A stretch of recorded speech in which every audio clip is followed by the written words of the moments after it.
Welcome back to another episode of Alternative Space History. I'm your host, Not the Hero Type, and let's dive right in. This is the third official launch of the Dragon 1 rocket. This will be our second attempt to complete the first scientific satellite contract, purely because I didn't bother to read the contract all the way through and get my periaps to be at least 200,000. Now, I was talking to a few people in the Discord, it was about 2 weeks ago, and they'd asked, how do you guarantee your periaps will be the required periaps when you do these contracts? Especially if you're using a rocket that isn't mech-jeb capable. So I figured I'd touch base on that real fast while we were floating up into space and hopefully completing the contract. The best way I can explain this is you want to make your AP slightly above your required periaps. So like as you're guiding up to, get into your suborbital trajectory, you want your AP to be like 205-ish, if not more. Aiming higher isn't a bad thing, as long as you have the delta V requirements. This has way more delta V than it needs to get into orbit, and that's mostly because these two top stages have a questionable ignition rating. Anyways, you want to aim that AP up to a certain point, and then when you do your circularization burn at the top of your orbit, I usually do mine about 15 seconds before I actually reach the top of my orbit. That should give your periaps your periaps should be about what your AP is. Because once you get to the circularization burn, you're not going to go higher from wherever you're at. So like we're at 215,000, give or take. Our AP is just going to go up higher than that because AP is the bigger part of your orbit. I hope that makes sense. I just figured kind of touch bases on that since there isn't really much to talk about other than the fact we have completed the contract. We will be launching a handful of these Dragon series rockets, especially over this year, just to kind of wrap up a few different contracts, and I want to get the launch pad and everything else going so I'm able to build my first mech-jeb capable low Earth orbit launch vehicle, which I'm going to be calling O.S.I.R.I.S. Mostly because I wanted it to be a cool sounding name as well as an acronym, so it's going to stand for Orbital Satellite Injection Remote Interface System. But besides that, we have Oliver Kerman on his second career flight, aiming to hit 20 kilometers and achieve a speed of 550 meters a second or greater. We do get a lot of airplane flights out of this episode, so I did chop bits and pieces of them up because I sort of started a little bit farther back from the Space Center than I wanted to. So it's a little bit of a glide to get back. All in all, that was about a 20-minute flight. We have Ziggy Kerman coming up later as well, same deal. But he was able to complete the contract, so he's going to be doing an unrestricted speed test to try to break the record, which he did, with a max speed achieved of 1,060 meters. As of right now, Oliver Kerman is in the lead by well over 100 meters a second using the new X05 variant. And I got a new mod using IAV props, which is what you're seeing me playing with now. If you have never messed with the IAV prop mods, I'd recommend. I don't have all of them installed yet. I need to get the rest of them, but they are super cool.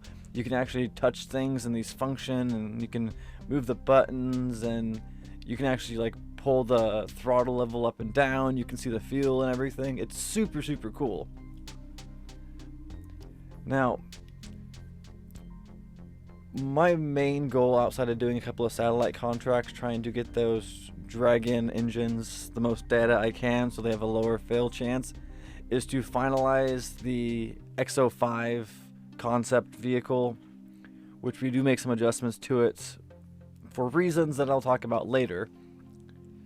But the important thing is the contract was completed and it's time to fly home. Which, all in all, I was very, very happy with the gliding capabilities of this particular craft. As you see here, I'm just kind of doing a quick little spin around to bleed off a little bit of speed since we have yet to add air brakes to this ship, which we're actually almost done researching. So I will be more likely using those on the next iteration of this plane that you see flying right now.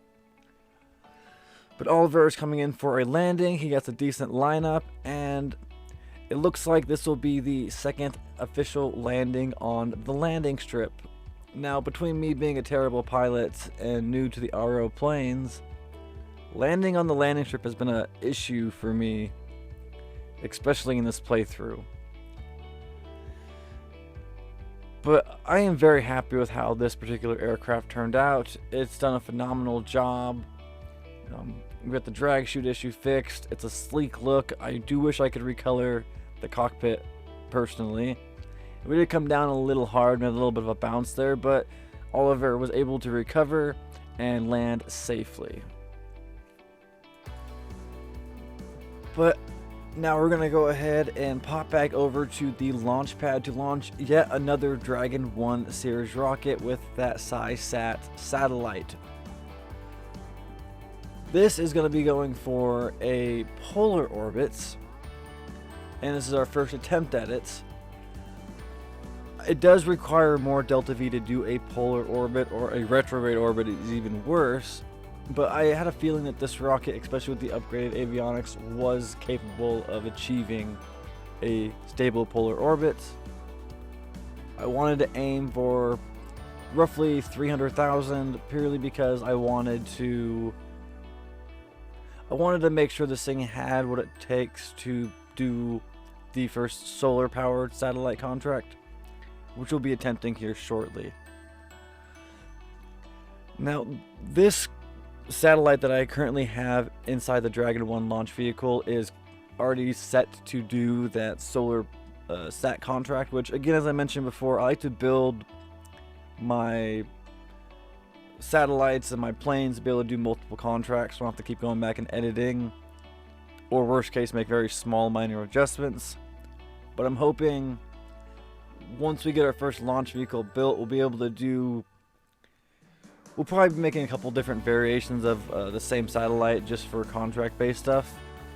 Like, for example, this particular satellite weighs less than 0.1 tons, or right around 0.1 tons. I'm hoping the launch vehicle we design will be able to do at least 0.4 to half a ton, which is a decent amount of weight for early game rockets. We are limited by the 150-ton launch pad and limited by the tech we currently have, but we do unlock the second stage of orbital rocketry coming up soon, which should be hopefully enough tech to be able to make our first MechJeb launch vehicle. We're going to pop back over to Mission Control and grab that first solar-powered satellite contract, as well as a supersonic X-plane contract. Now, the X05, I did add a little more fuel to it off screen because it was took like a whole 12 seconds, so I didn't really know how to cut that in. But it is barely capable of achieving this contract. We will, however, be having Mr. Ziggy Kerman flying the X05 to achieve said contract. The whole point of this contract is to get between 665 meters a second and 865 meters a second at a certain altitude and hold it for 3 minutes. Now, we cut very close on this purely because I almost went too high and screwed up the whole thing, but Ziggy wanted to go ahead and try to reclaim the title of a speed record, to have his name on the speed record. He did manage a personal best of 946, but unfortunately, due to burning most of his fuel during the contract that he was able to complete, he didn't have the delta V required to surpass Oliver's 10,060 meters a second. Now, as you see, the plane got a little warm, and a lot of it was because of the aggressive angle. I was lower in the atmosphere for that contract, but this happened, and I wasn't quite sure why. I think it's because I cut a little too hard, but the plane got super unstable, and I was required to eject to save the pilots. And even though we did complete the contract, which gave us a decent chunk of funding, we unfortunately lost the craft. Now, I recovered the wreckage, and I screwed up because I didn't recover the cockpit. So what you see me doing here, I actually have to kind of I copy this, but I have to basically grab a new cockpit so I can actually have the plane flyable, if that makes sense. Either way, this is going to be the X05's final variant, and I decided I wanted to go with a different color scheme because of the color that the white cockpit with the black plane, I wasn't a fan of how it looked. So this will be designated the X05WH, the White Hawk rather than the Black Hawk. And you'll see why momentarily. Now, if you guys are in the Discord, I did upload some teaser photos of this ship before it was finalized. To me, it looks super cool. There was a situation we ran into a little bit later, which we will touch base on when we get to that situation. And we fortunately figured out the whole problem with it later down the road. But as you see here, we decided to make the fairing piece a bit wider so we can really pack the fuel in there. Especially since I was super nervous about that contract with that 3-minute burn, because I was at the minimum throttle required, and I still had some fuel left, but I would like to have more if possible, especially because this plane is going to be designed to do new altitude heights. In fact, now that it has the proper cockpit in there, I had gotten the upgrade, and I forgot to add the upgraded cockpit to the plane. Last year when Jay Fox broke the 30-kilometer altitude record, this particular cockpit can actually go up to 75k before it gets into a danger zone. Now, due to the fact that I don't have crew survivability unlocked, I can't give it any more oxygen than what it comes with in the stock capsule, as well as it doesn't have an O2 scrubber, so I don't want to have them up past that line for too long of extended periods of time, because the last thing I want to do is have my Kerbal pass out and suffocate to death. The other thing we decided to do with this new variation of the X05 is I wanted to give it more of an aggressive look. So I kind of extended those side wing pieces to make it more like a triangular shape. I thought about doing one on the bottom, but I just couldn't find a way to set it up to where I liked it. But you'll see here momentarily, the top one is going to be like a lot wider than before, and it's going to have a really squared off aggressive tail end. As well as the landing legs are going to be a little more tucked inside. Now, unfortunately, because we're doing a lot of air launching in this, the way I designed these planes are designed purely for air launch usage. Because of the amount of fuel and how long I made those tanks, the weight distribution is a little bit towards the back with that twin engine setup. So launching these on the runway is a little bit of a tedious process because it actually does tip back a little bit. So usually what I do is when I'm testing these in crash, I'll actually drain the fuel, almost all of the fuel from the tanks. I'll turn on unlimited fuel in the cheat menu. I'll ignite the engines and put it, fly it up to a certain altitude, and then I'll kind of let it glide to test the gliding capabilities of the craft once it's done with its burn. Now, the whole build video is not in this. I do make some adjustments to those rear wings, as well as some other small tweaks here and there. There's a lot of crash scenes that you guys don't have to sit through and watch. But we do come back and make some other adjustments for our final iteration of the X05. This will be the last iteration of the X05 as well. Once we unlocked the X15, quote-unquote X15 cockpit, we will be designing the X07. And the X07 will be officially our suborbital plane. But you see here by the color scheme I've shown, you understand why I call it the White Hawk. We do also add some RCS to this, and shout out again to Calvin because he has a mod called Internal RCS, which I didn't know about, which is what I'm using now. And these RCS thrusters, they just look a lot cooler, and they're designed to be clipped in the way I'm going to be doing them. Now I'm going to give this a lot of RCS because this particular plane is going to spend a lot of its time up in the super thinner parts of the atmosphere where I have no control with the wings. In fact, you will see that I kind of messed with this a little bit. This is a new mod to me, so I was having issues understanding how it worked, but I did manage to eventually get it right. Because I wanted that nose to have a little bit of control in the front, I did go ahead and add top and a bottom one just for vertical stability, and I filled the cockpit up with a little bit of nitrogen, I believe nitrogen, or maybe it's nitrous oxide. I can't remember off the top of my head. I do want to upgrade that soon because, to be honest, it's useless. Like, it helps a little bit, but for the most part, it's not very great.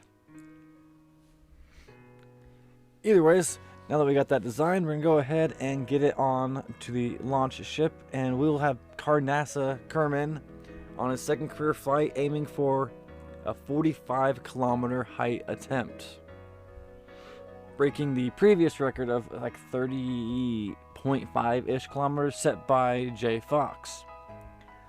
I'm just kind of testing the RCS out and everything else here, but I did put the more upgraded engines on this particular plane, so it does have a lot more thrust, even though it has almost twice the fuel as before. Now, as you see here, like the rear wings, again, as I said before, I did adjust them a little bit off screen. But either way, this flight, well, this part of the flight went phenomenal. The plane had plenty of power. I was super happy with the design. It looked super cool. We managed to complete the contract and go a little bit above. And after we got to a certain height, we decided to open up those engines and attempt to break the speed record, which we smashed the speed record. Like, we almost broke 14 kilometers. We hit about 1385, 1386, as well as 47.4 or 7 kilometer height record. I'll put a little text thing in there. The other thing we did was add air brakes to this, which is an awesome thing. Now, there was a bit of an issue, which you'll see here in a second. And I tried fixing it. I thought I fixed it, and it still gave me some problems. But you'll see here, once we start getting to a slower gliding speed, this thing is just going to lose control entirely, and it's going to spin out of control. Which right about here, when I go to adjust it, you'll see it kind of flip up, and it's just right there. There it goes. I could not exactly understand what was going on. Before this happened, I had a decent enough glide speed. My first thought was the air brakes cracking out a little bit, but we were forced to eject. And I feel terrible because this is the second time Carnasa has flown with our space agency, and he's had to be ejected both times. And you'll get to see a big explosion hit the ground as our plane just gets annihilated completely. And you see me kind of frantically going around trying to figure out what exactly happened. So I did go back and do some other tests, and I was pretty sure that I did fix the issues. We will come back to that a little bit later because we will get one more flight out of the X05 Whitehawk in this episode. But now that we safely landed Carnasa back to the ground, we're going to go make a couple of quick little touch-ups to the Dragon series, mostly because I unlocked the next tech node for orbital rocketry. So we're going to upgrade that AJ-10 as well as that LR-79, just get a little more reliability, a little bit more thrust, and slightly more efficient engines. I do slightly stretch out the tank, not enough to need to retool it.